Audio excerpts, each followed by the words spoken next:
The moment I saw Rebecca pressed against the old brick wall outside the restaurant, I knew something was wrong. Her former boyfriend, Marcus, stood inches away from her, blocking her path while their old classmates watched from the doorway, pretending not to notice.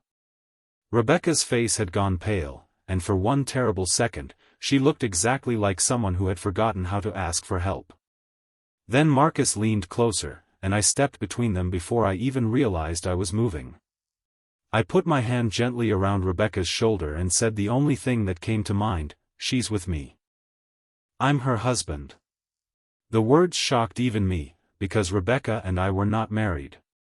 Not even close. If you believe that kindness, hope, forgiveness, compassion, and second chances can change someone's life, please take a moment to like this story, share it with someone who needs hope, leave a comment, and subscribe to the channel. Sometimes the smallest act of courage becomes the moment someone remembers their own worth. My name is Nathan, and I had known Rebecca for almost 3 years. We worked in the same community center in Columbus, Ohio, where she organized programs for families who needed a little extra help. Rebecca was quiet, thoughtful, and stronger than she ever gave herself credit for. She had a habit of apologizing whenever someone else was rude to her, as though she believed keeping peace was more important than protecting herself. I had always admired her, though I never pushed beyond friendship because I knew she was still rebuilding pieces of her life. That evening was our high school reunion, and Rebecca had nearly canceled. She finally agreed to attend because her closest friend, Grace, promised she would stay beside her all night. The restaurant was filled with old photographs, laughter, music, and people comparing careers and families. For the first hour, everything seemed harmless. Then Marcus arrived. Rebecca noticed him before anyone else did. I saw her smile disappear. Marcus had been her boyfriend during their final year of school, but their relationship had ended years earlier. I knew only the basics. He had made Rebecca feel as though every decision she made was wrong, and after they separated, she spent years learning how to trust her own judgment again. Marcus approached her with the confidence of someone who believed the past still belonged to him. Rebecca tried to walk away, but he followed. When I saw him block the hallway, I moved toward them.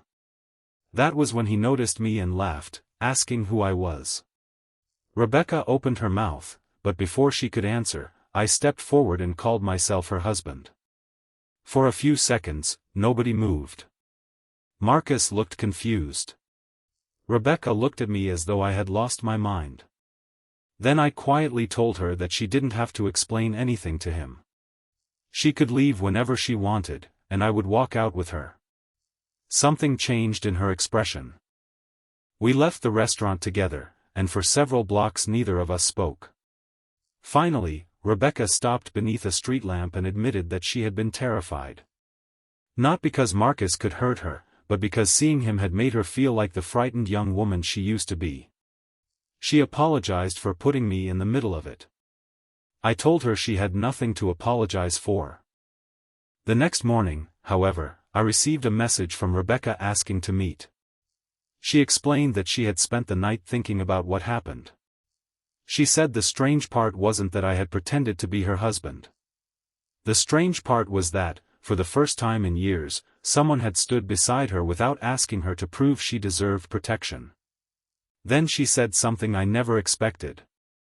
She told me she wanted to stop running from her past. Over the next few months, Rebecca began making small changes. She started speaking more confidently at work. She stopped apologizing for having opinions. She even agreed to lead a new community project that she had once been too nervous to accept. And somewhere along the way, our friendship quietly became something deeper. I never asked her to forget what happened at that reunion.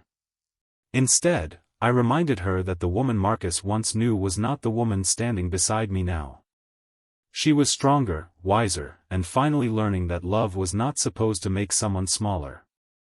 One spring evening, nearly a year after the reunion, Rebecca and I returned to that same restaurant. This time there was no Marcus, no crowd, and no fear. Just two people sitting near the window, laughing about how ridiculous my accidental husband announcement had been. Then Rebecca reached across the table and took my hand. She told me that night had changed her life, but not because I had pretended to be her husband. It changed because, in that moment, I had reminded her that she never had to face the past alone. I squeezed her hand and told her I hoped someday I could earn the title I had used so carelessly that night. Rebecca smiled through tears and said she thought I already had. If this story touched your heart, please support it with a like, share it with someone who believes in second chances, and subscribe for more stories about courage, kindness, and unexpected love. And before you go, leave a comment telling us what you believe matters more in a relationship: being loved, being respected, or simply knowing someone will stand beside you when life becomes difficult. Because sometimes love doesn't begin with a perfect proposal or a carefully planned moment. Sometimes it begins with one frightened person realizing that someone has stepped forward and quietly said, "You don't have to face this alone."